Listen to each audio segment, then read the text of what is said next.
Assalamualaikum warahmatullahi wabarakatuh. Para pendengar dimanapun Anda berada, siswa-siswi Mandua Kepulauan Meranti terkhusus kelas 10, bahwa pada kali ini saya akan menjelaskan terkait tentang materi-materi yang telah kita pelajari selama lebih kurang 1 semester ini. Kita mengawali dari syariat terlebih dahulu, bahwa di dalam syariat Islam itu ada 3 bagian yang tidak bisa terpisahkan satu dengan yang lainnya, yaitu tauhid, akhlak, dan fikih. Tauhid ini membahas tentang keyakinan kita kepada Sang Khalik, Sang Maha Pencipta, sementara akhlak ini adalah ilmu yang berkaitan tentang hubungan kita kepada sesama, sementara fikih ini adalah jalan cara bagaimana kita untuk menyempurnakan ibadah kita kepada Allah Subhanahu wa taala. Maka, ilmu yang mengatur tentang tata krama berhubungan dengan sesama sebagai penyempurna jiwa kita, itu juga bisa disebut dengan ilmu akhlak. Karena kita hidup sesama manusia menjaga hubungan kepada Allah yang disebut dengan hablum minallah, ini haruslah menegakkan amal ibadah kita kepada Allah Subhanahu wa taala. Karena memang sesungguhnya manusia itu diciptakan oleh Allah Subhanahu wa taala hanya tujuannya satu, yaitu untuk beribadah kepadanya. Baik pendengar dimanapun Anda berada, ketika sebuah hukum yang bersumber dari ulama atas perbedaan pendapat dalam menyikapi suatu hukum, itu disebut dengan ijma atau ijtima'il ulama. Nah, kita kembali kepada syariat. Secara terminologi, syariat itu artinya adalah jalan yang lurus, ya, jalan yang lurus. Tadi disebutkan bahwa manusia itu diciptakan hanya untuk beribadah kepada Allah Subhanahu wa taala, sebagaimana Allah sebutkan di dalam Al-Qur'an, Bismillahirrahmanirrahim, wa ma khalaqtul jinna wal insa illa liya'budun. Dan aku tidak ciptakan jin wal insa dan manusia illa liya'budun, kecuali hanya untuk beribadah kepadaku, kata Allah. Nah, saat ketika manusia menjaga hubungan dengan Allah Subhanahu wa taala, artinya antara hamba dengan Allah, ini disebut dengan hablum minallah. Sementara hubungan manusia dengan sesama manusia atau hamba dengan hamba itu disebut dengan hablum minan nas. Baik. Kemudian kita meranjak kepada materi berikutnya, yaitu tentang masih terkait tentang amaliyah ibadah kita kepada Allah. Maka ibadah yang paling utama itu kita ambil adalah sholat.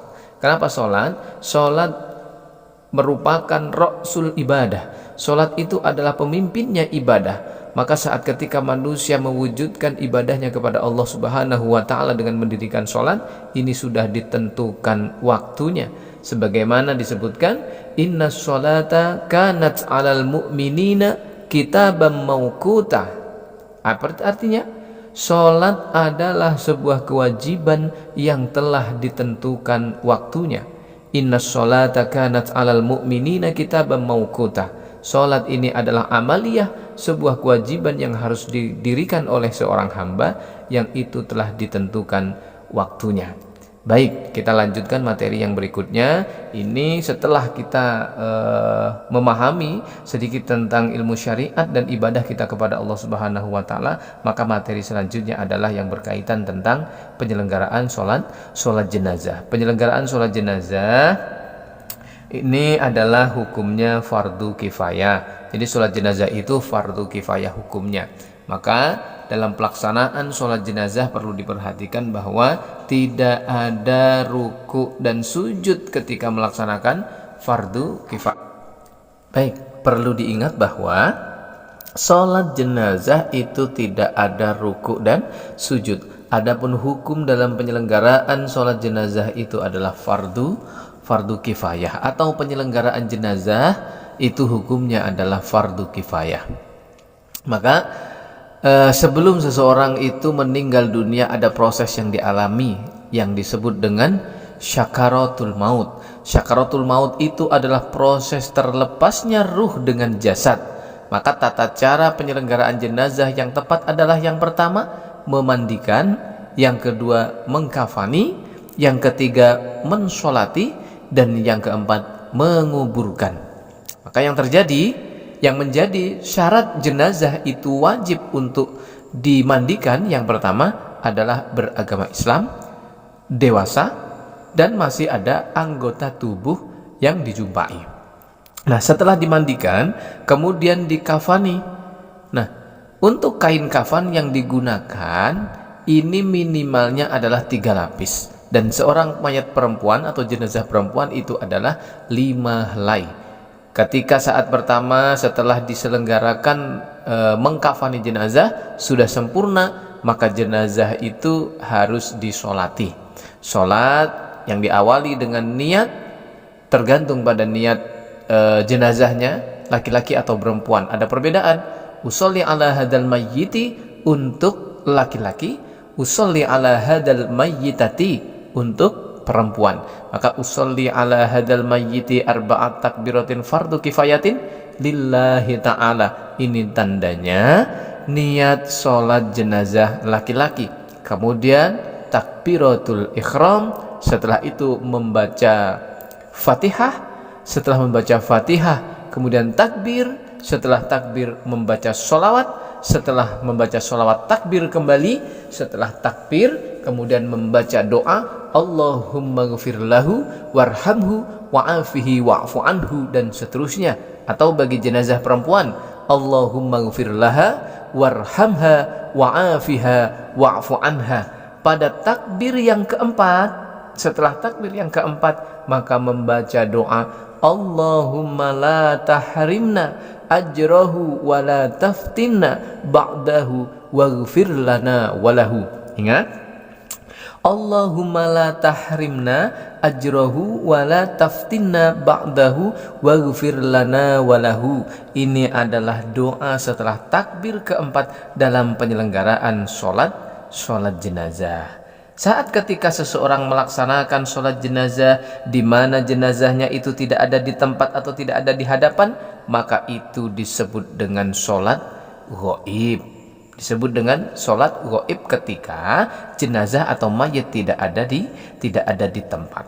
Baik, urutan yang benar itu perlu diperhatikan, bahwa saat ketika melaksanakan sholat jenazah, yang pertama membaca niat, kemudian takbir yang pertama. Setelah takbir pertama membaca Fatihah, kemudian takbir yang kedua membaca sholawat, setelah takbir ketiga membaca doa Allahumma ghfir lahu warhamhu wa'afihi wa'fu anhu, setelah takbir keempat membaca Allahumma la tahrimna ajrahu wa la taftinna ba'dahu waghfir lana walahu.